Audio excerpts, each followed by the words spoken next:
Book 7. The Reign of Terror. Chapter 1. It roars, the river of hell, whose first outbreak was chanted as the gush of a channel to Elysium.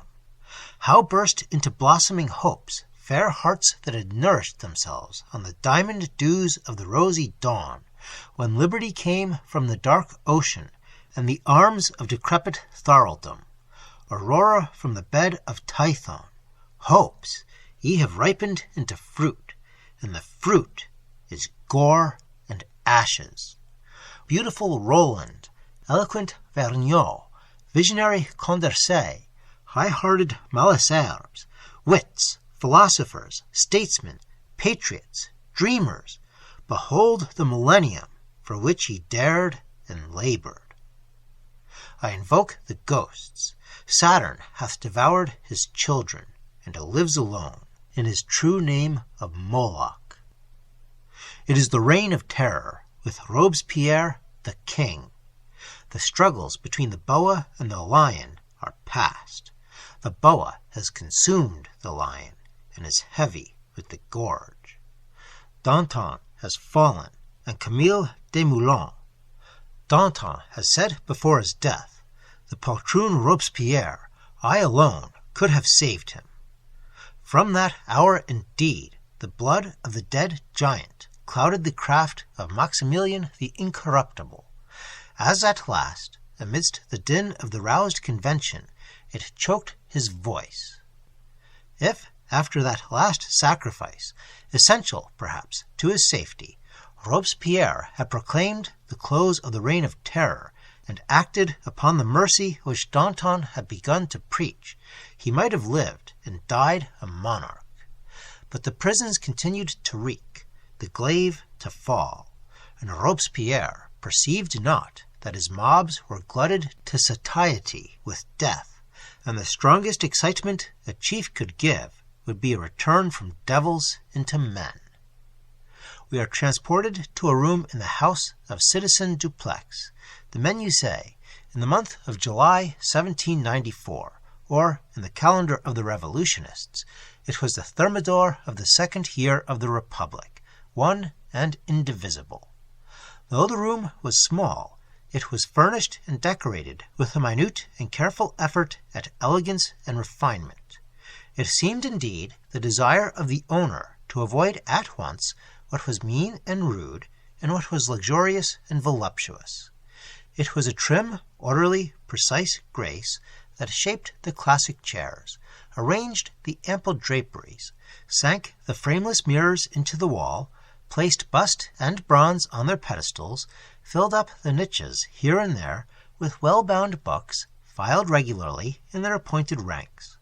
An observer would have said, "This man wishes to imply to you, I am not rich, I am not ostentatious, I am not luxurious, I am no indolent sybarite, with couches of down and pictures that provoke the sense.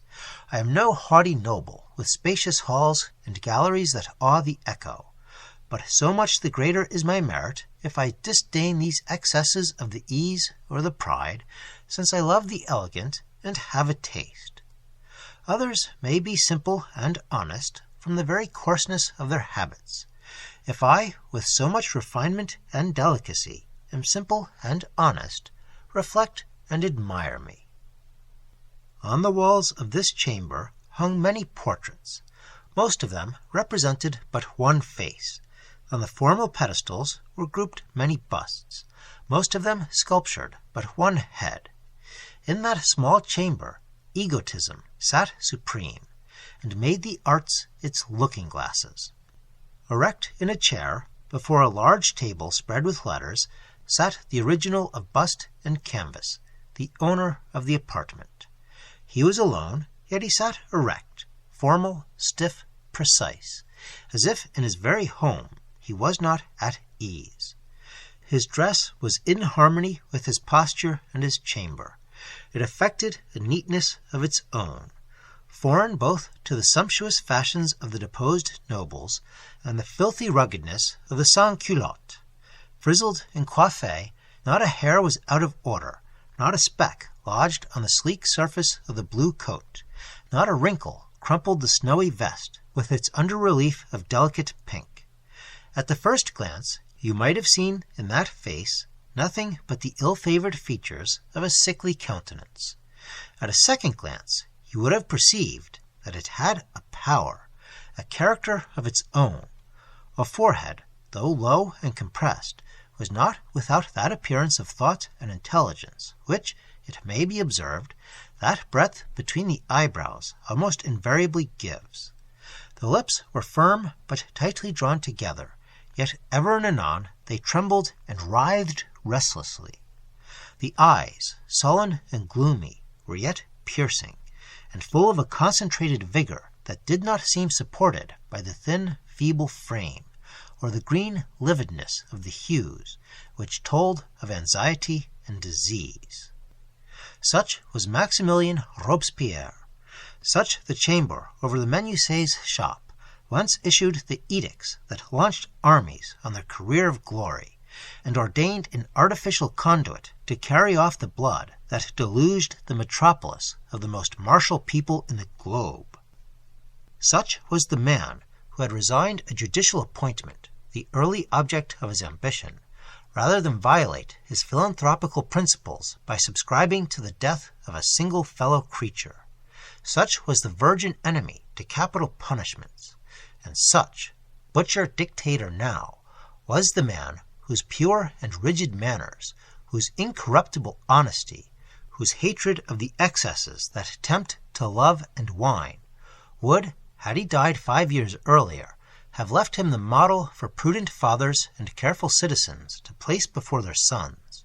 Such was the man who seemed to have no vice, till circumstance, that hotbed, brought forth the two which, in ordinary times, lie ever the deepest and most latent in a man's heart, cowardice and envy.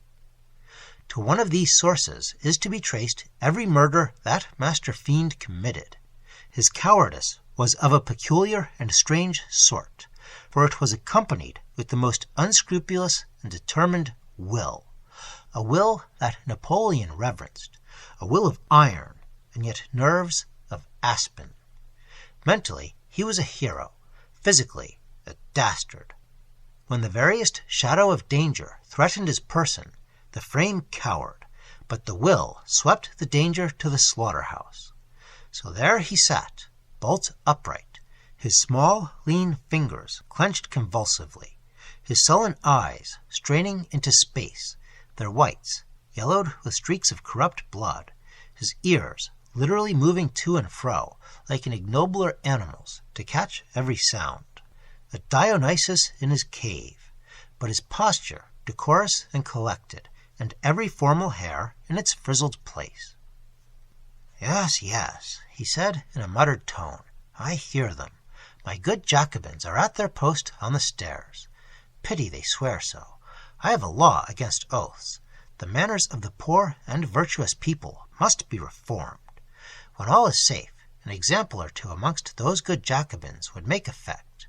Faithful fellows, how they love me! What an oath was that! They need not swear so loud, upon the very staircase, too. It detracts from my reputation. Ha! Steps!" The soliloquist glanced at the opposite mirror and took up a volume. He seemed absorbed in its contents, as a tall fellow, a bludgeon in his hand, a girdle adorned with pistols round his waist, opened the door and announced 2 visitors. The one was a young man, said to resemble Robespierre in person, but of a far more decided and resolute expression of countenance.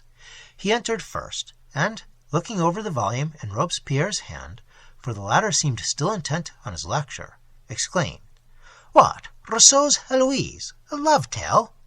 Dear Payan, it is not the love, it is the philosophy that charms me. What noble sentiments! What ardor of virtue! If Jean-Jacques had but lived to see this day!" While the dictator thus commented on his favorite author, whom in his orations he labored hard to imitate, the second visitor was wheeled into the room in a chair. This man was also in what, to most, is the prime of life, namely about 38, but he was literally dead in the lower limbs, crippled paralytic, distorted, he was yet, as the time soon came to tell him, a Hercules in crime. But the sweetest of human smiles dwelt upon his lips. A beauty almost angelic characterized his features. An inexpressible aspect of kindness and the resignation of suffering but cheerful benignity stole into the hearts of those who for the first time beheld him. With the most caressing, silver, flute-like voice, Citizen Couthon saluted the admirer of Jean-Jacques. Nay, do not say that it is not the love that attracts thee. It is the love, but not the gross sensual attachment of man for woman. No, the sublime affection for the whole human race, and indeed for all that lives.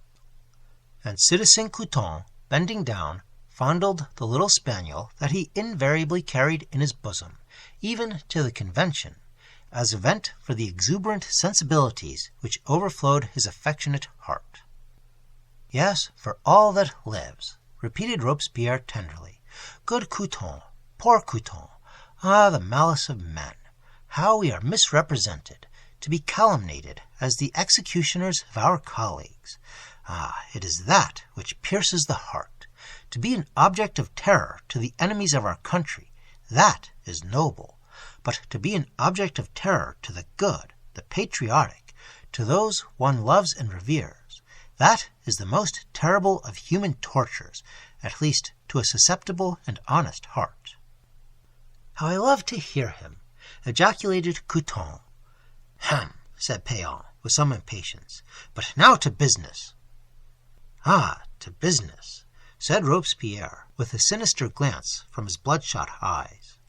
The time has come, said Payan, when the safety of the Republic demands a complete concentration of its power. These brawlers of the Comité de Salut Public can only destroy, they cannot construct.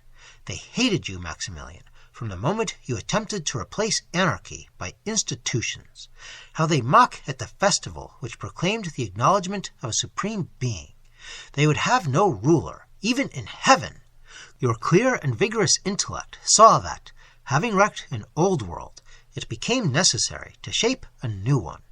The first step towards construction must be to destroy the destroyers. While we deliberate, your enemies act. Better this very night to attack the handful of gendarmes that guard them, than to confront the battalions they may raise tomorrow. No, said Robespierre, who recoiled before the determined spirit of Payan. I have a better and safer plan. This is the 6th of Thermidor, on the 10th. On the 10th, the convention go in a body to Fête Decader. A mob shall form, the cannoneers, the troops of Henriot, the young pupils de l'École de Mars shall mix in the crowd. Easy, then, to strike the conspirators whom we shall designate to our agents. On the same day, too, Fouquier and Dumas shall not rest, and a sufficient number of the suspect to maintain salutary awe and keep up the revolutionary excitement shall perish by the glaive of the law. The 10th shall be the great day of action. Payan, of these last culprits, have you prepared a list? It is here, returned Payan laconically, presenting a paper. Robespierre glanced over it rapidly. Collot de Bois, good. Barrère, aye, it was Barrère who said, let us strike. The dead alone never return. Vadier, the savage jester, good, good. Vadier of the mountain, he has called me Mahomet. Scélérat, blasphemer. Mahomet is coming down to the mountain, said Couthon with his silvery accent as he caressed his spaniel. But how is this? I do not see the name of Tallien. Tallien, I hate that man. That is, said Robespierre, correcting himself with the hypocrisy or self-deceit which those who formed the council of this phrasemonger exhibited habitually, even among themselves. That is, virtue and our country hate him. There is no man in the whole convention who inspires me with the same horror as Tallien. Couthon, I see 1,000 Dantons where Tallien sits. Tallien has the only head that belongs to this deformed body, said Payan, whose ferocity and crime, like those of Saint-Just, were not unaccompanied by talents of no common order. Were it not better to draw away the head, to win, to buy him for the time, and dispose of him better when left alone? He may hate you, but he loves money. No, said Robespierre, writing down the name of Jean Lambert Tallien with a slow hand that shaped each letter with stern distinctness. That one head is my necessity. I have a small list here, said Couthon sweetly, a very small list. You are dealing with the mountain. It is necessary to make a few examples in the plain. These moderates are as straws which follow the wind. They turned against us yesterday in the convention. A little terror will correct the weathercocks. Poor creatures! I owe them no ill will. I could weep for them. But before all, la chère patrie. The terrible glance of Robespierre devoured the list which the man of sensibility submitted to him. Ah, these are well chosen, men not of mark enough to be regretted, which is the best policy with the relics of that party. Some foreigners, too. Yes, they have no parents in Paris. These wives and parents are beginning to plead against us. Their complaints demoralize the guillotine. Couthon is right, said Payan. My list contains those whom it will be safer to despatch en masse in the crowd assembled at the fête. His list selects those whom we may prudently consign to the law. Shall it not be signed at once? It is signed, said Robespierre, formally replacing his pen upon the inkstand. Now to more important matters. These deaths will create no excitement, but Collot d'Herbois, Boudin de Loire, Tallien, the last name Robespierre gasped as he pronounced. They are the heads of parties. This is life or death to us as well as them. Their heads are the footstools to your curule chair, said Payan in a half-whisper. There is no danger if we are bold. Judges, juries, all have been your selection.